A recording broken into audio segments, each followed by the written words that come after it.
कैसे हैं आप सब? उम्मीद करती हूँ आप लोग अच्छे होंगे। आज आपकी जेनरिक 20 वर्कशीट आई है। डेट डाल लेंगे, इसे अच्छे से लेबल कर लेंगे। ये आप साइंस की कॉपी में करेंगे, इसे इंग्लिश मीडियम और हिंदी मीडियम दोनों में मैं बनाऊंगी। इसे अच्छे से लेबल कर लीजिए, क्लास लिख लीजिए, अपना नाम, अपने टीचर का नाम लिख लीजिए। आज हम लोग पढ़ने वाले हैं जल संरक्षण के बारे में। तो जल किसे कहा जाता है? पानी। संरक्षण माने होता है उसको बचाना, ठीक है।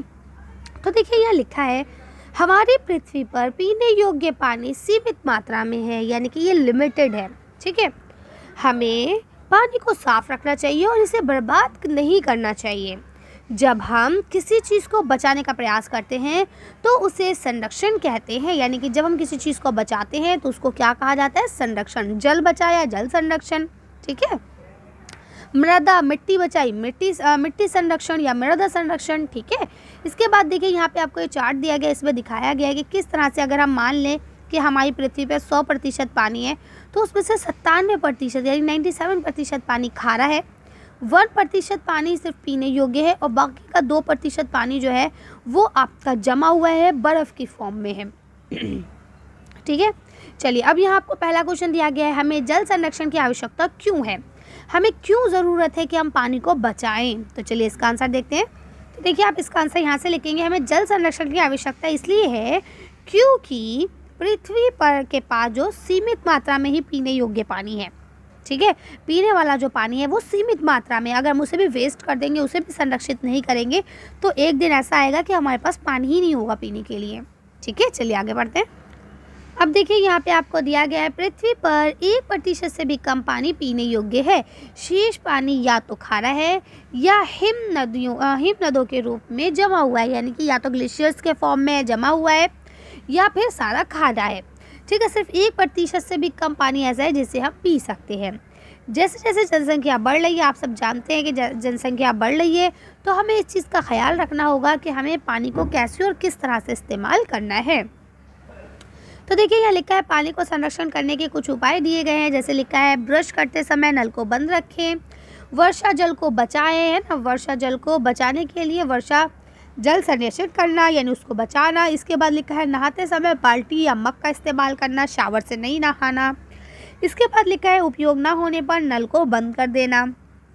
अगर पानी का इस्तेमाल नहीं है तो नल को बंद कर दीजिए, खुला ना छोड़ें। इसके बाद यहाँ लिखते हैं कि आज आपको लीक डिटेक्टिव बनना है, यानी लीक जासूस बनना है, जिसमें आपको क्या करना है, अपने घर के सभी नल और पाइप्स को चेक करना है कि कहीं किसी में कोई तरह का लीक तो नहीं है, ठीक।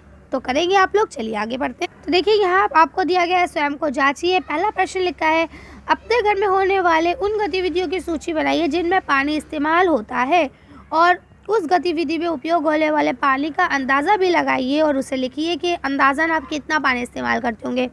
इसमें आप अपने बड़ों की सहायता भी ले सकते हैं। तो मैंने जो आपको आंसर दिखाऊंगी मैं, वो एक दिन का एस्टीमेट लिया, एक दिन का अंदाज़ा लगाया कि लगभग हम एक दिन में इतना इस्तेमाल करते होंगे। चलिए आंसर देखते हैं।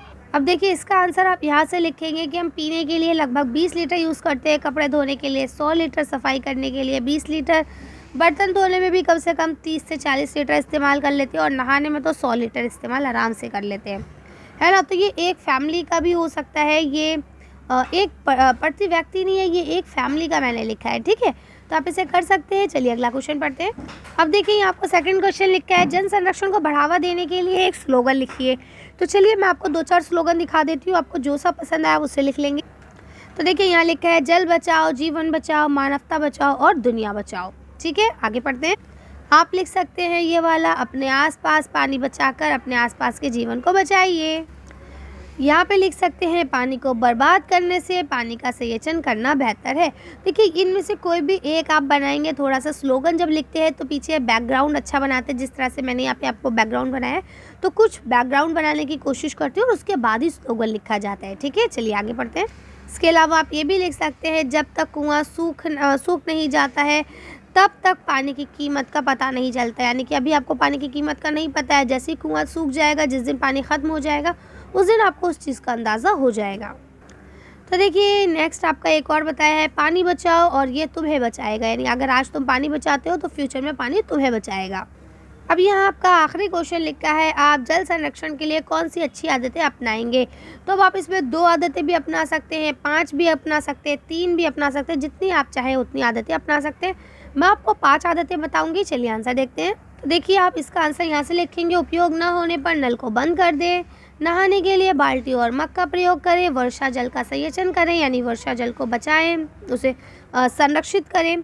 दांतों में ब्रश करते समय नल को बंद कर दें। बारिश का पानी जो आपने संचयन किया है उसको घर के कामों में इस्तेमाल करें, जैसे कि पौधों में डालना, या फिर आपकी धुलाई सफाई करना, या फिर आपकी गाड़ी वाड़ी धोना, इन सब में आप लगा सकते हैं। चलिए, तो उम्मीद करती हूँ यहाँ तक आपको अच्छे से वीडियो समझ में आ गई होगी। आज की वर्कशीट को यहीं खत्म करते हैं। अच्छी वीडियो में बस इतना ही।